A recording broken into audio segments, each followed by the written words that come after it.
Merhaba koçlar, 21-27 Temmuz haftası gökyüzü gündemine hoş geldiniz. Bu hafta gökyüzünde oldukça yoğun ve enerjisi yüksek bir atmosfer sizi bekliyor.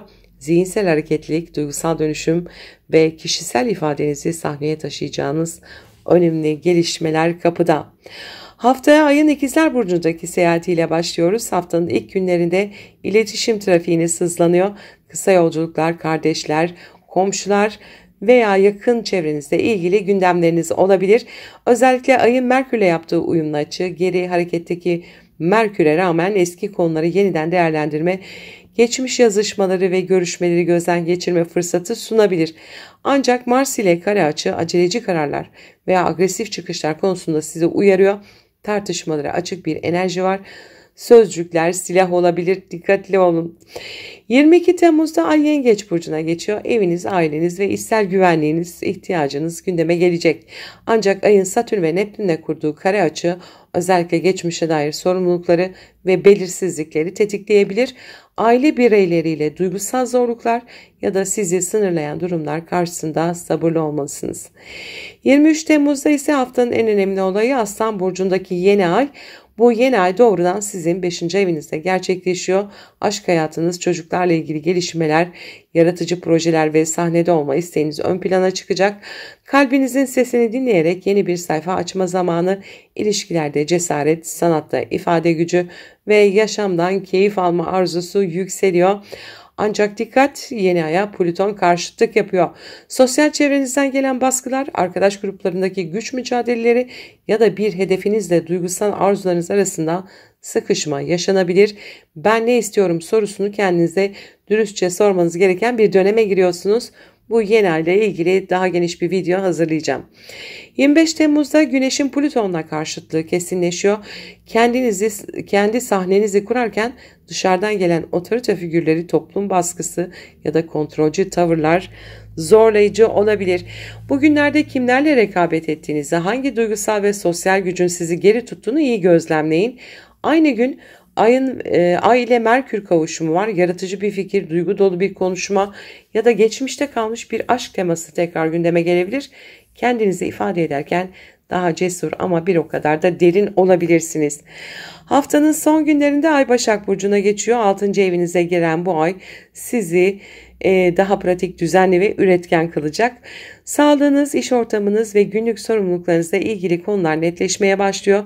Ayın Uranüs'le yaptığı kare açı ise iş düzeninizde beklenmedik gelişmelere, teknolojik konulara ve alışkanlık değişimlerine işaret ediyor. Yeni sistemler, farklı iş yöntemleri ya da bir rutini kırmak isteyebilirsiniz. Ay Jüpiter sekstili ise 27 Temmuz Pazar günü özellikle verimli bir kapanışa neden olacak. Küçük detaylar büyük fayda sağlayabilir. Maddi konularda şanslı etkiler altında olabilirsiniz. Bu haftaya sizin için kalbinizle zihniniz arasında bir köprü kurma zamanı. Cesaretle ifade edin ama sabırla gözlemleyin. Değişim kaçınılmazsa onu siz başlatın. Mutlu bir hafta geçirmenizi dilerim. Sevgiyle kalın. Merhaba boğalar, 21-27 Temmuz haftalık gökyüzü gündemindesiniz.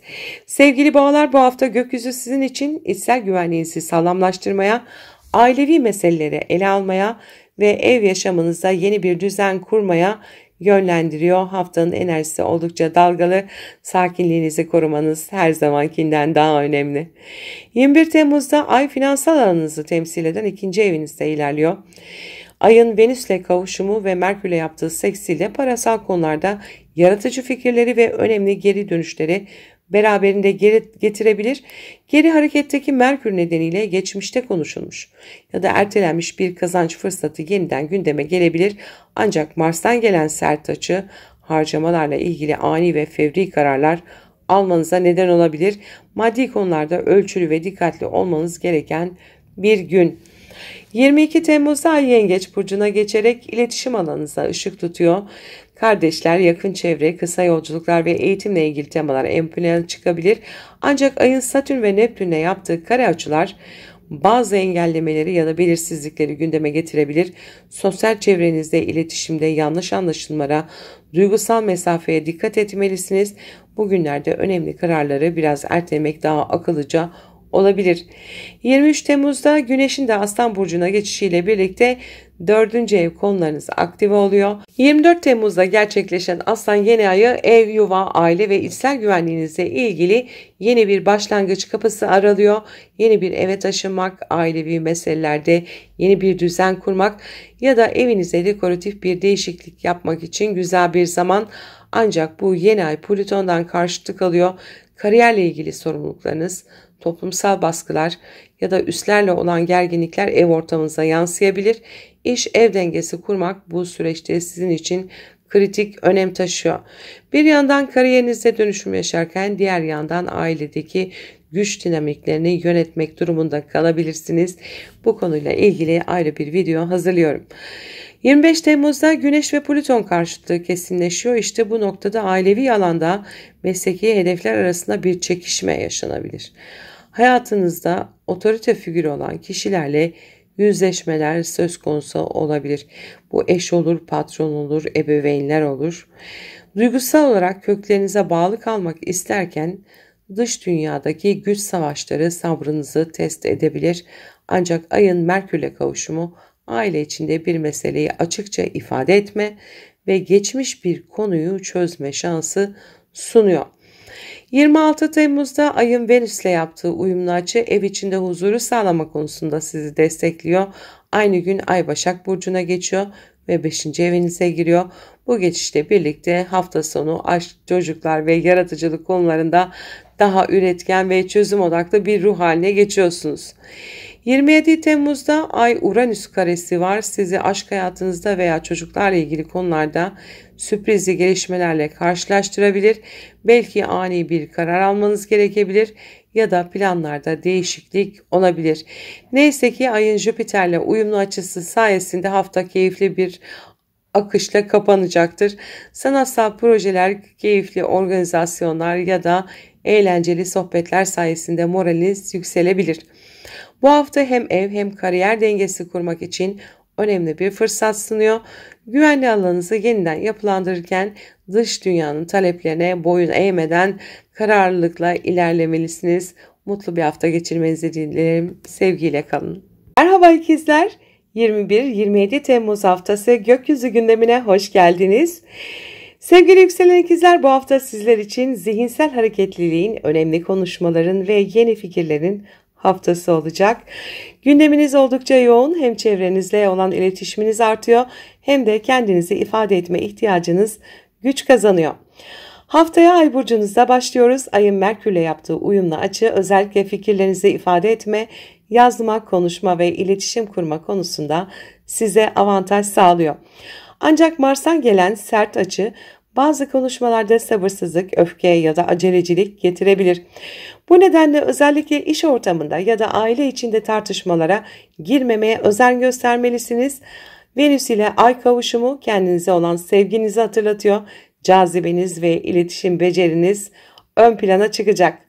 22 Temmuz'da Ay Yengeç Burcu'na geçiyor ve 2. evinize yerleşiyor. Finansal konular gündeminize gelecek. Ayın Satürn ve Neptün'le yaptığı kare açılar özellikle harcamalar, kazançlar ya da işten gelen gelirlerle ilgili bazı engelleri ve belirsizlikleri gündeme taşıyabilir. Duygusal harcamalara dikkat edin. Ekonomik kararlar alırken gerçekçi olmaya çalışmalısınız. 23 Temmuz'da Güneş'in Aslan Burcu'na geçişiyle beraber 3. ev konularınız aktive oluyor. 24 Temmuz'da gerçekleşen Aslan yeni ayı sizin iletişim, eğitim, yolculuklar ve yakın çevre alanınızda güçlü bir yeni başlangıca işaret ediyor. Yeni bir eğitime başlamak, bir projeyi tanıtmak, bir blog ya da sosyal medya hesabı açmak veya yakın akrabalarla ilişkinizi yeniden yapılandırmak için bu yeni ay önemli bir dönüm noktası olabilir. Ancak dikkat edin, bu yeni ay Kova burcundaki Plüton'dan karşıtlık alıyor. Geniş kitlelere ulaşma arzunuzla birlikte özgürlük ihtiyacınız arasında bir gerilim doğabilir. Eğitim ve yayıncılıkla ilgili bir konuda güç mücadelesi içine çekilebilirsiniz. Bilginizi nasıl paylaştığınız ve kime hitap ettiğiniz bu süreçte önem kazanıyor. 25 Temmuz'da Güneş-Plüton karşıtlığı kesinleşiyor. İfade özgürlüğünüzü kısıtlayan bir otorite figürü, baskı hissi veya bir fikir çatışması yaşayabilirsiniz. Ancak aynı gün Ay-Merkür kavuşumu içgörü gücünüzü arttırarak doğru kelimeleri bulmanıza yardımcı olacak. Geçmişte söylenmemiş bir şey varsa şimdi dile getirme zamanı. 26 Temmuz'da ayın Venüs'le yaptığı uyumlu açı sizi sosyal anlamda destekliyor. Yakın çevrenizle hoş diyaloglar kurabilir. Sevdiklerinizle olan bağları güçlendirebilirsiniz. Aynı gün Ay Başak Burcu'na geçerek ev, yuva ve aile konularına dikkat çekiyor. Duygusal güvenliğinizi sağlama alma isteğiniz artıyor. 17 Temmuz'da Ay Uranüs karesi sizi içsel huzurunuzla ilgili ani bir farkındalığa götürebilir. Belki de geçmişten gelen bir konu ya da bir içsel korku yüzeye çıkmak istiyor.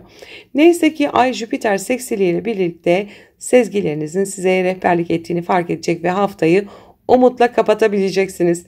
Bu hafta sizin için zihin, söz ve niyet haftası. Ne düşündüğünüz kadar nasıl söylediğiniz de önemli. Duygularınızı açıkça ifade edin ama kelimelerinizi özenle seçin. Yeni bir sayfa açmak için ihtiyacınız olan şey zaten sizde var. Mutlu bir hafta geçirmenizi dilerim. Sevgiyle kalın.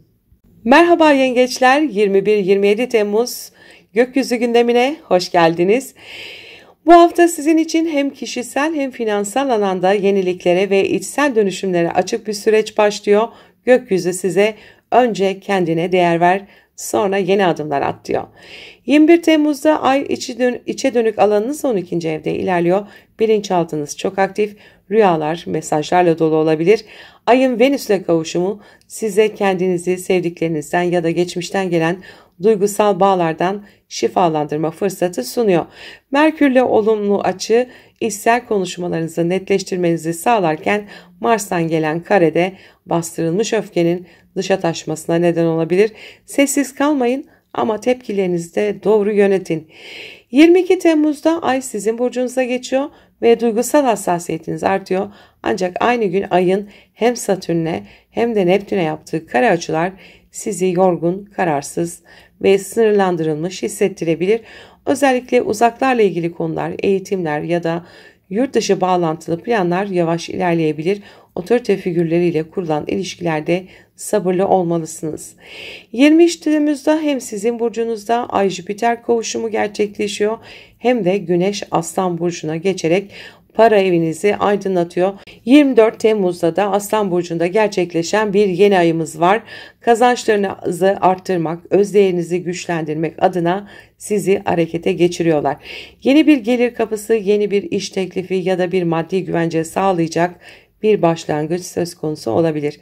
Ancak bu yeni ay Plüton karşıtlığı altında gerçekleşiyor. Ortaklaşa finansal konular, borçlar, nafaka ya da miras gibi meselelerde bazı güç savaşları yaşanabilir. Maddi bir bağımlılığı sonlandırmak veya size baskı kuran bir düzeni değiştirmek adına zorlayıcı ama dönüştürücü kararlar alabilirsiniz.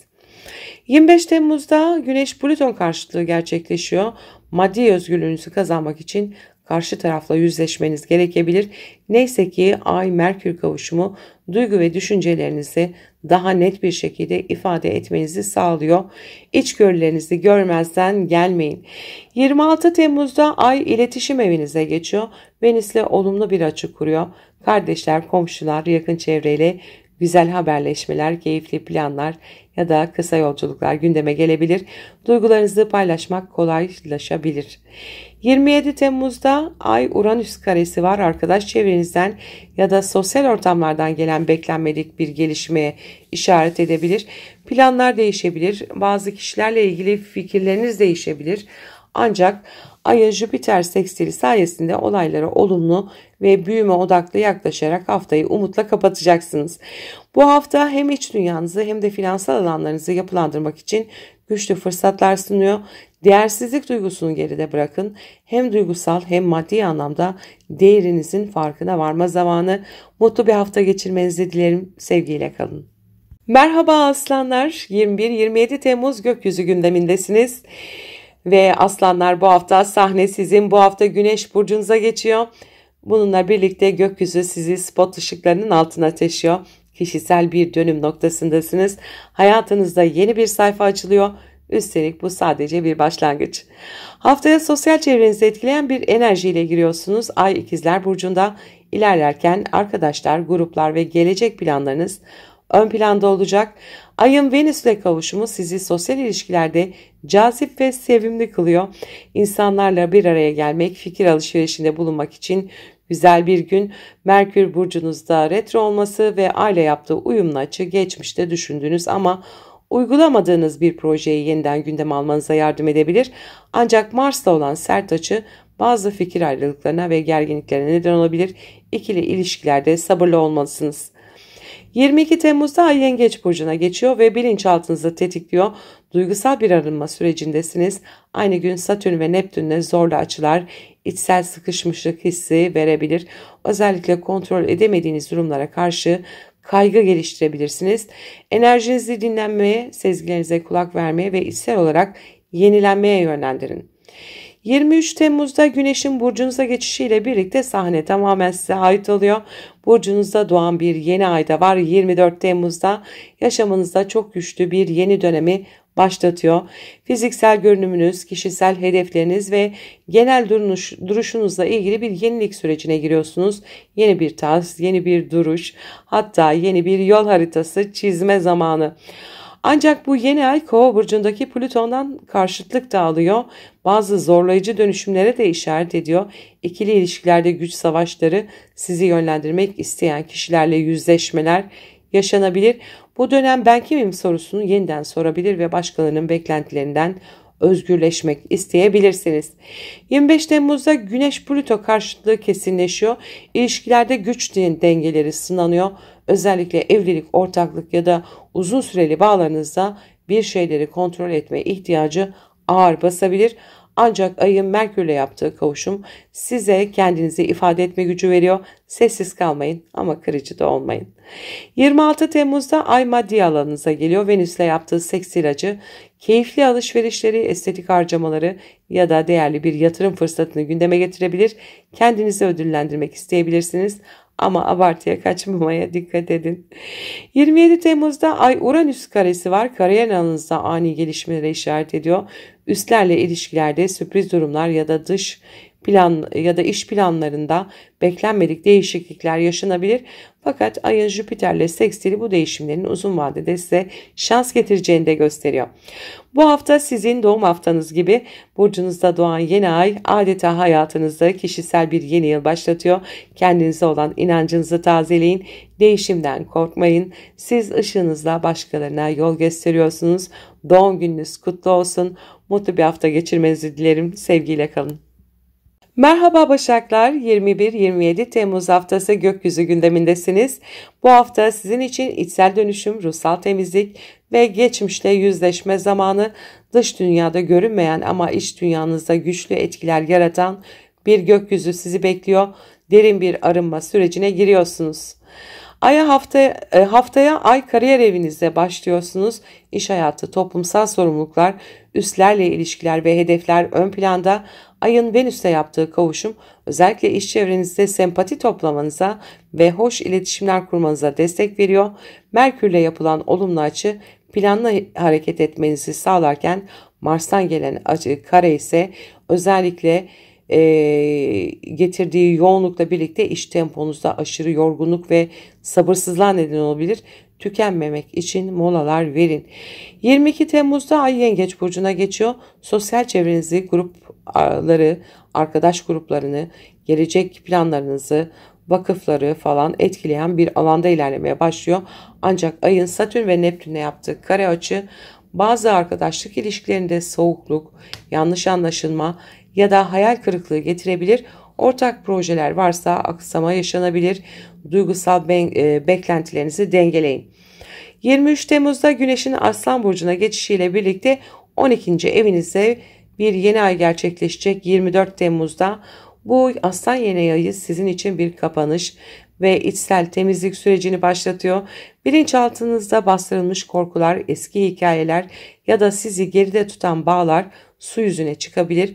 Bu yeni ay ile birlikte bazı konuları bırakmak, bir dönemi kapatmak, ruhsal bir detoksa girmek çok faydalı olacaktır. Ancak Plüton'un bu yeni aya yaptığı karşıt açı sizi özellikle iş hayatı ve sağlıkla ilgili konularda zorlayabilir. Alışkanlıklarınızı değiştirme, sağlığınızı ciddiye alma ya da sizi yıpratan iş yükünden kurtulma ihtiyacı belirginleşebilir. Bu dönemde yalnız kalmak, kendinizi dinlemek ve sezgilerinize kulak vermek ruhen dengeleyecektir. 25 Temmuz'da Güneş-Plüto karşıtlığı kesinleşiyor. Bilinçaltınızda bastırdığınız bazı gerçeklerle yüzleşebilirsiniz. Bir tür içsel güç savaşı ya da bırakmanız gereken bir alışkanlıkla ilgili kriz yaşanabilir. Ay-Merkür kavuşumu sezgilerinizi bilgiyle birleştirmenize yardımcı olacak. Geri planda yürütülen işleriniz varsa bu süreçte hız kazanabilir. 26 Temmuz'da Ay sizin burcunuzda.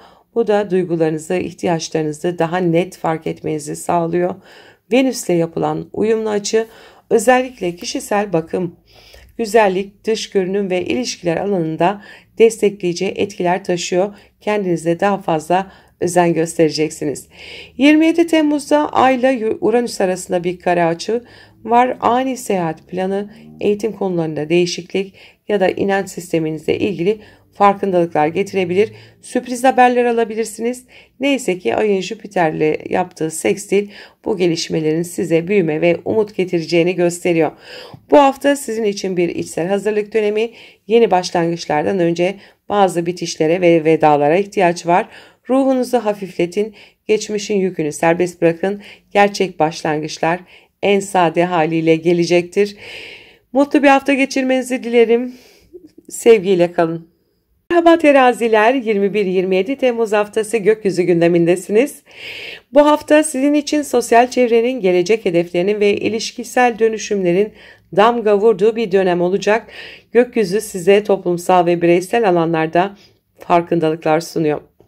21 Temmuz'da Ay ruhsal gelişim ve yüksek öğrenim alanınızı aydınlatıyor. Eğitim, seyahat, hukuki meseleler ya da dünya görüşünüzle ilgili gelişmeler yaşanabilir. Ay-Venüs kavuşumu sayesinde özellikle uzaklardaki insanlarla duygusal bağ kurabilir veya keyifli bir seyahat planı yapabilirsiniz. Ay-Merkür sekstili ise geçmişten gelen bir eğitim fırsatını ya da yurt dışı bağlantısını tekrar gündeme getirebilir. Ancak Ay'ın Mars'la karesi özellikle işle ilgili kararlarınızda acele etmemeniz gerektiğini vurguluyor. 22 Temmuz'da Ay kariyer alanınıza geçiyor ancak Satürn ve Neptün'ün aldığı kare açılar iş hayatınızda bazı belirsizlikler ya da otoriteyle ilgili zorluklar getirebilir. Yoğun sorumluluk duygusuyla çalışabilir ama aynı anda tükenmiş hissedebilirsiniz. Kendi sınırlarınızı netleştirmeniz önemli olacak.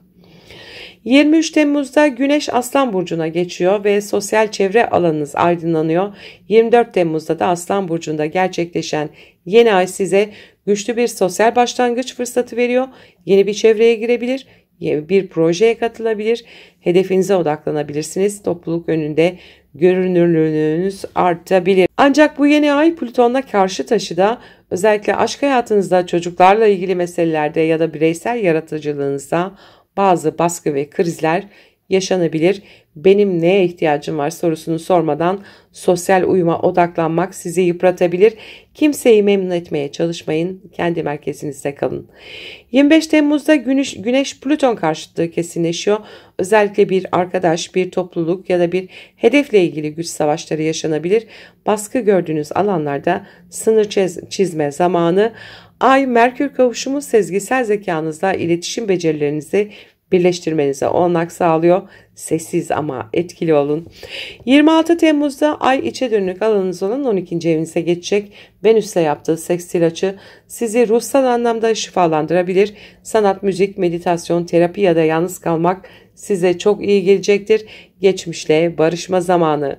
27 Temmuz'da Ay Uranüs karesi var. Finansal konularda ani gelişmelere işaret ediyor. Ortak para, borç, kredi ya da mirasla ilgili bir gündeminiz varsa dikkatli olmanızda fayda var. Ancak Ay-Jüpiter seksili uzaklardan ya da hukuki bir süreçten olumlu bir haber alabileceğinizi de gösteriyor. Bu hafta sosyal hayatınızda yeni bir dönem başlarken bazı özel ilişkilerde güç savaşları ve sınır belirleme ihtiyacı artıyor. Kendi kimliğinizi koruyarak gruplar içinde yer almaya özen gösterin. Herkesi memnun etmek zorunda değilsiniz. Mutlu bir hafta geçirmenizi dilerim. Sevgiyle kalın. Merhaba akrepler, 21-27 Temmuz haftası gökyüzü gündemindesiniz. Bu hafta sizler için kariyer, toplumsal statü ve ailevi sorumluluklar arasında denge kurma ihtiyacının öne çıktığı bir dönem. Gökyüzü sizi güçlenmeye çağırıyor ama önce bazı şeyleri bırakmanız gerekebilir. 21 Temmuz'da Ay krizler ve dönüşüm evinizde ilerliyor. Ortak para, borçlar, alacak, krediler, vergiler, duygusal bağlar ya da içsel korkular gündeme gelebilir. Ayın Venüs'le kavuşumu finansal anlamda bir destek ya da eşten gelen bir katkıyı gösteriyor. Ay Merkür sekstili sayesinde zihinsel çözüm gücünüz yüksek olacak. Ancak Ay Mars karesi özellikle işle ilgili bazı harcamalar ya da kontrol dışı durumlar nedeniyle gerginlik yaratabilir. Tepkilerinizi iyi yönetin. 22 Temmuz'da Ay Yengeç burcuna geçiyor. Eğitim, seyahat, hukuki meseleler ya da yabancılarla ilgili konulara odaklanıyorsunuz. Fakat Ay'ın Satürn ve Neptün'e yaptığı kare açılar özellikle çocuklarla ilgili sorumluluklar ya da duygusal olarak idealize ettiğiniz bir şeyin gerçeklerle yüzleşmesi gibi etkiler yaratabilir. Sabırlı olun, şartlar geçici. 23 Temmuz'da Güneş'in Aslan Burcu'na geçmesiyle birlikte kariyer evinizde yeni bir dönem başlıyor. 24 Temmuz'da yaşanacak Aslan yeni ayı iş hayatınızda büyük bir sıçrama yaratabilir. Yeni bir pozisyon, görev değişikliği, terfi ya da kendinizi toplum önünde daha görünür kılacak bir atılım söz konusu olabilir. Ancak bu yeni ay Plüton'dan sert bir açı alıyor. Bu da ailevi konular, ev düzeni ya da özel yaşamla ilgili bazı baskıları beraberinde getirebilir. Kariyerinizde ilerlemek isterken ev hayatınızda çözülmesi gereken bazı köklü meseleler sizi zorlayabilir. Güç savaşlarına girmemek ama kendi gücünüzü fark etmek bu dönemin anahtarı olabilir. 25 Temmuz'da Güneş Plüton karşıtlığı kesinleşiyor. İş ve aile arasında git gel yaşanabilir. Özellikle otorite figürleriyle patron olur, ebeveyn olur. Yaşanabilecek baskılara karşı sınırlarınızı net çizmeniz gerekebilir. Ay Merkür kavuşumu toplumsal alanda zekanızı etkili bir şekilde kullanmanıza destek verecek. 26 Temmuz'da Ay Dost burcunuz Başak'a geçiyor. Arkadaş çevresi, ekip çalışmaları ve geleceğe dair planlar ön plana çıkıyor. Venüs'le yapılan olumlu açı sosyal ilişkilerde yumuşama, barışma ya da keyifli organizasyonlara katılma şansı veriyor. 27 Temmuz'da Ay Uranüs karesi ikili ilişkilerde sürpriz gelişmelere açık bir gün. Partnerinizden gelen ani bir çıkış ya da ilişkinizde beklenmedik bir değişiklik gündeme gelebilir. Ancak Ay Jüpiter sekstili ortaklıklarla ilgili ya da işle ilgili konularda sizi büyüten ve geliştiren bir enerjiye işaret ediyor. Uzlaşmak mümkün. Bu hafta kariyerinizde güçlü adımlar atabilir, kendinizi yeniden konumlandırabilirsiniz. Ancak ailevi köklerinizde ve duygusal dengelerinizi ihmal etmemeniz gereken bir süreçtesiniz. Güç sizinle ama yönü siz belirlemelisiniz. Mutlu bir hafta geçirmenizi dilerim. Sevgiyle kalın. Yaylar 21-27 Temmuz haftalık gökyüzü gündemindesiniz. Sevgili yükselen yaylar, bu hafta gökyüzü sizleri zihinsel açıdan besliyor, hayat görüşünüzü genişletiyor ve sizi yeni bir farkındalığa taşıyor. Gerek eğitim gerekse ruhsal gelişim açısından önemli bir döneme giriyorsunuz. Ancak bu gelişim süreci bazı inançları geride bırakmayı gerektirebilir. 21 Temmuz'da Ay ilişkiler ve ortaklık evinizde ilerliyor. Venüs'le yaptığı kavuşum partnerinizle aranızdaki duygusal uyumu arttırabilir. Merkür'le yaptığı seksti ise özellikle seyahat, eğitim veya hukuki konular üzerinden olumlu haberler getirebilir. Ancak Mars'tan aldığı kare açı kariyer baskısı nedeniyle ilişkilerde sabırsızlığa neden olabilir. Tartışmalardan uzak durmakta fayda var. 22 Temmuz'da Ay Yengeç burcuna geçiyor ve içsel dönüşüm, ruhsal derinlik, borçlar, ortak gelirler gibi konuları vurgulayan alanda ilerlemeye başlıyor. Ayın Satürn ve Neptün'le yaptığı kare açılar ailevi konularda veya duygusal bağlarda sorumluluk gerektiren durumları tetikleyebilir. Evle ilgili finansal yükümlülükler gündeme gelebilir. 23 Temmuz'da burcunuzda son derece uyumlu olan Aslan enerjisi devreye giriyor. Güneş Aslan burcuna geçiyor. Eğitim, seyahat, uluslararası işler, medya ve inançlar alanınızda yeni bir döngü başlıyor. Çünkü 24 Temmuz'da Aslan burcunda bir yeni ayımız var. Sizi yeni bir bakış açısına, yolculuğa ya da önemli bir zihinsel değişime hazırlıyor.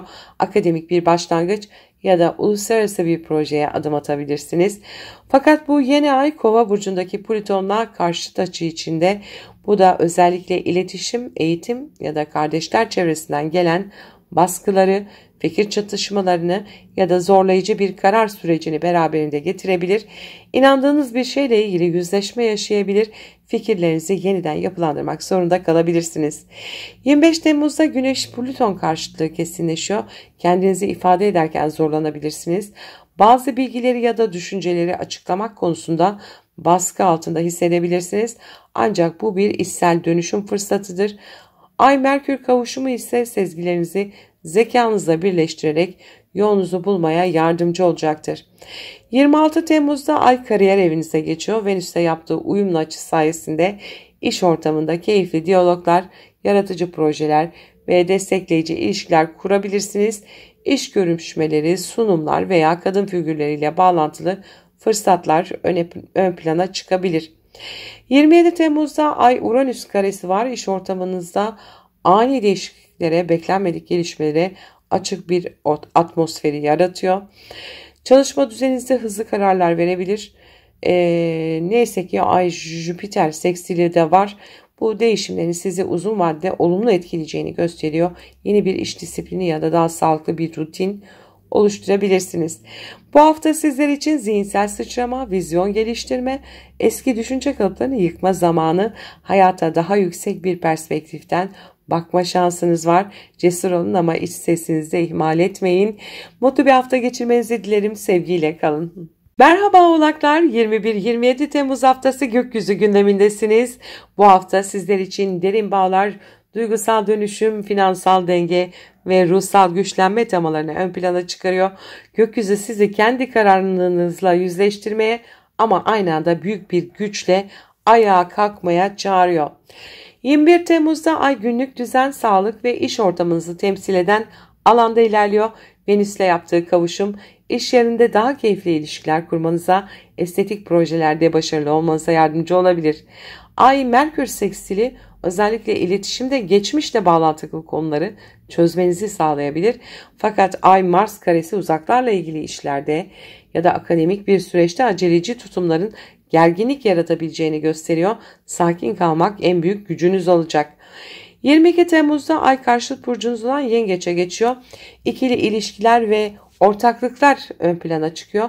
Ancak Satürn ve Neptün'le yaptığı kare açılar yakın çevreniz ya da iletişim kaynaklı bazı kafa karışıklıklarını ya da sınavları gündeme getirebilir. Beklentilerinizi yeniden gözden geçirmeniz gerekebilir. 23 Temmuz'da Güneş'in Aslan burcuna geçmesiyle birlikte odak noktanız maddi ve manevi paylaşımlar alanına kayıyor. 24 Temmuz'da yaşanacak Aslan yeni ayı sizi ortak finansal kaynaklar, borçlar, krediler, miras ya da ruhsal bir dönüşüm süreciyle yüzleştirebilir.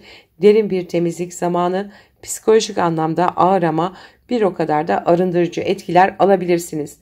Yeni aya Plüton'un yaptığı karşıt açı özellikle para ya da güç konularında bazı yüzleşmeleri beraberinde getiriyor. Maddi ya da duygusal bir bağlılık sizi zorluyorsa bu yeni ay o zinciri kırmanız için güçlü bir destek sunuyor. Fakat bu kopuş kolay olmayabilir. Çünkü Plüton her zaman önce yıkımı getirir, sonra da yeniden doğumu. 25 Temmuz'da Güneş-Plüton karşıtı kesinleşiyor. Gelir gider dengeniz, özgüveniniz, maddi sınırlarınız yeniden yapılandırılmak üzere gözler önüne seriliyor. Ay-Merkür kavuşumu partnerinizle ya da iş ortaklıklarınızla yapılacak derin ve etkili bir konuşmayı temsil edebilir. Diplomatik olmaya özen gösterin.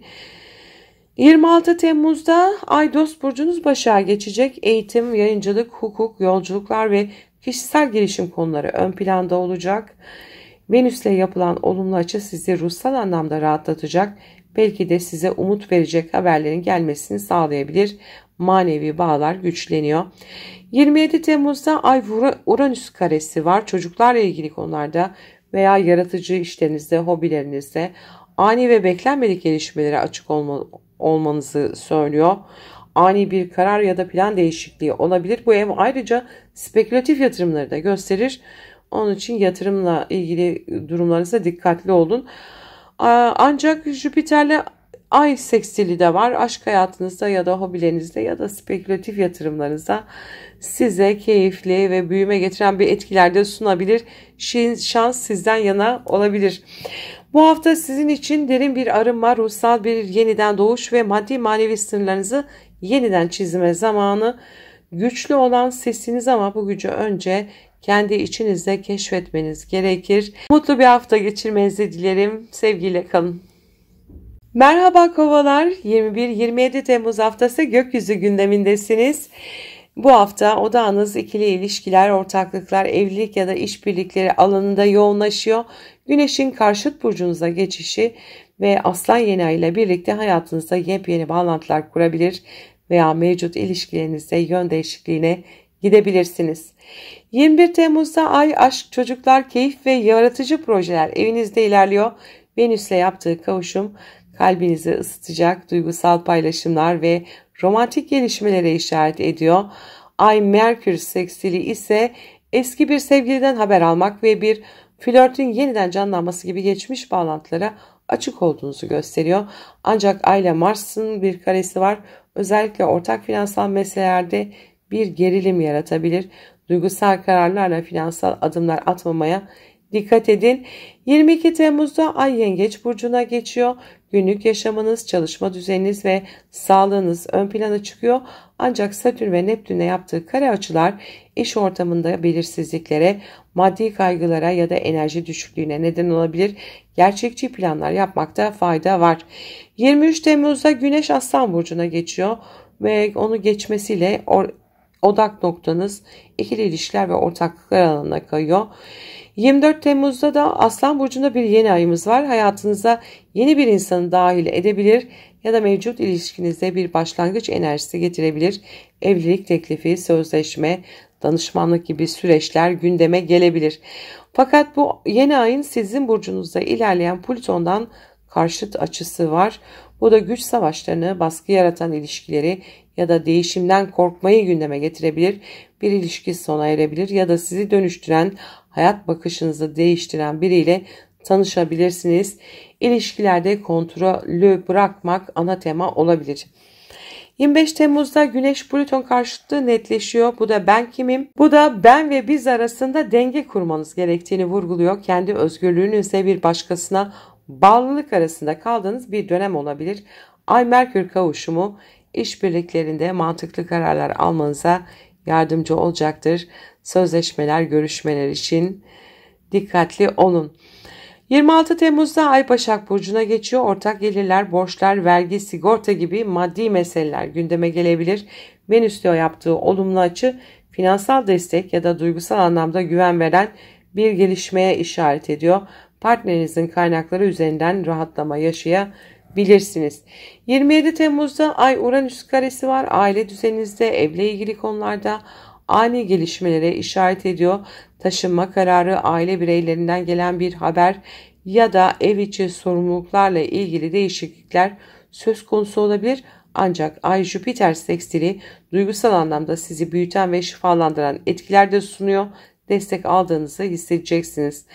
Bu hafta sizler için ilişkilerde yeni bir sayfa açma, aynı zamanda eski bağları şifalandırma zamanı. Hayatınıza kimleri alacağınızı, kimlerle yola devam edeceğinizi artık netleştirmeye başlıyorsunuz. Kalbinizle yol alın ama aklınızda yanınıza alın. Mutlu bir hafta geçirmenizi dilerim. Sevgiyle kalın. Merhaba balıklar, 21-27 Temmuz haftası gökyüzü gündemine hoş geldiniz. Bu hafta gökyüzü sizleri günlük hayatınızı yeniden düzenlemeye, sağlığınızı ihmal etmemeniz gerektiğine ve çalışma ortamınızdaki ilişkileri gözden geçirmeye çağırıyor. Hizmet, şifa ve düzen temaları ön planda olacak. 21 Temmuz'da Ay aile ve ev alanınızda ilerliyor. Venüs'le yaptığı kavuşum ev içindeki ilişkileri yumuşatırken huzur verici bir ortam yaratmanıza yardımcı olabilir. Ailenizle daha sıcak bağlar kurabilir. Ev dekorasyonu ya da estetik dokunuşlarla ilgilenebilirsiniz. Ay Merkür sekstili geçmişe dair bir meseleyle barışma ya da bir aile büyüğüyle önemli bir konuşmayı gündeme getirebilir. Ancak Ay Mars karesi partnerinizle veya ortaklı bir meseleyle ilgili ev içi bir gerginlik yaratabilir. Ani tepkilerden kaçınmak önemli. 22 Temmuz'da ay sizin burcunuza uyumlu olan Yengeç burcuna geçiyor. Aşk, yaratıcılık ve çocuklarla ilgili konulara ışık tutacak. Ancak ayın Satürn ve Neptün'e yaptığı kare açılar hayal kırıklıklarına ya da enerji düşüklüğüne neden oluyor. Belirsizlikler karşısında sabırlı kalmakta fayda var. İdealize ettiğiniz biriyle gerçekler yüzleşebilirsiniz. 23 Temmuz'da Güneş'in Aslan burcuna geçmesiyle birlikte odak noktanız sağlık, iş ortamı, hizmet ve günlük düzen oluyor. 24 Temmuz'da yaşanacak olan Aslan yeni ayı sizi hem fiziksel hem ruhsal anlamda arınmaya çağırıyor. Yeni bir diyet, egzersiz ya da çalışma düzeni oluşturabilirsiniz. İş yerinizde yeni bir görev veya personel değişikliği gündeme gelebilir. Ancak bu yeni ay Plüton'dan karşıt açı alıyor. İşle ilgili baskı, zor bir yönetici figürü, görev değişimi veya içsel sıkıntılar gündeme gelebilir. Bu daha anlamlı bir düzen kurmak isteyebilirsiniz. 25 Temmuz'da Güneş Plüton karşıtı kesinleşiyor. Sağlığınıza daha ciddi yaklaşmanız gerekebilir. Psikolojik baskılar ya da iş ortamındaki kontrol savaşları sizi yorabilir. Ay Merkür kavuşumu ise iletişimde daha hassas ve sezgisel olabileceğiniz bir güne işaret ediyor. Sözlerinize dikkat edin. 26 Temmuz'da Ay Başak Burcu'na geçiyor. İkili ilişkileriniz, evliliğiniz veya ortaklıklarınız önem kazanacak. Venüs'te yaptığı sekstil açı partnerinizle daha sıcak bir ilişki kurmanıza, destek ve şefkat almanıza yardımcı olabilir. Yalnız olanlar için bu dönem yeni biriyle tanışma potansiyelini de taşıyor. 27 Temmuz'da Ay Uranüs karesi var. İletişimde ani gelişmeleri ya da sürpriz haberleri işaret ediyor. Kardeşlerle, komşularla ya da yakın çevrenizle ilgili bir konu gündeme gelebilir. Neyse ki ayın Jüpiter'le sekstili var. Sezgilerinizin sizi doğru yönlendirdiğini gösteriyor. Manevi olarak şifalandırıcı bir gün olabilir. Bu hafta sizler için sağlığınızı, düzeninizi, çalışma alışkanlıklarınızı yenileme haftası. Her ne kadar dışsal baskılar sizi zorlayacak olsa da sürecin sonunda çok daha sağlam bir temel kuracaksınız. Ruhsal gücünüze güvenin. Mutlu bir hafta geçirmenizi dilerim. Sevgiyle kalın.